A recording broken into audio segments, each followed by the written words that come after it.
ശബരിമലയിലെ വിവാദ സ്പോൺസർ ഉണ്ണികൃഷ്ണൻ പോറ്റി നടത്തിയ വ്യാപക തട്ടിപ്പിന്റെ കൂടുതൽ വിവരങ്ങൾ പുറത്തുവന്നു. ദ്വാരപാലക ശില്പത്തിലെ സ്വർണ്ണപ്പാളിക്ക് പുറമെ ശബരിമല തങ്കകവാടം ഉപയോഗിച്ചും ഉണ്ണികൃഷ്ണൻ പോറ്റി വ്യാപകമായി പണപ്പിരിവ് നടത്തി. ചെന്നൈയിലെ ചടങ്ങിൽ നടൻ ജയറാമിനെയും ഉപയോഗിച്ചു. തന്റെ പൂജാമുറിക്ക് മുന്നിൽ തങ്കകവാടം 15 മിനിറ്റ് വച്ചിരുന്നുവെന്ന് ജയറാം 24നോട് പറഞ്ഞു. സമ്പന്നരായ അയ്യപ്പ ഭക്തന്മാരുടെ വിശ്വാസം ഉണ്ണികൃഷ്ണൻ പോറ്റി ചൂഷണം ചെയ്തതിന്റെ വിവരങ്ങളാണ് പുറത്തുവരുന്നത്. 2019 സ്വപ്ന ദർശനമെന്ന് പറഞ്ഞാണ് ദ്വാരപാലകരുടെ സ്വർണ്ണപ്പാളി ഉണ്ണികൃഷ്ണൻ പോറ്റി കൊണ്ടുപോയത്.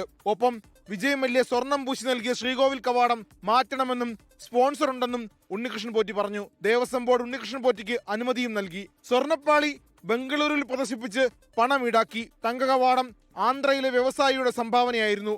കവാടം സ്വർണം പൂശിയ ചെന്നൈ അമ്പത്തൂരിലെ സ്മാർട്ട് ക്രിയേഷൻസിൽ നിന്ന് തുടങ്ങി ഉണ്ണികൃഷ്ണൻ പോറ്റിയുടെ ഗൂഢതന്ത്രങ്ങൾ.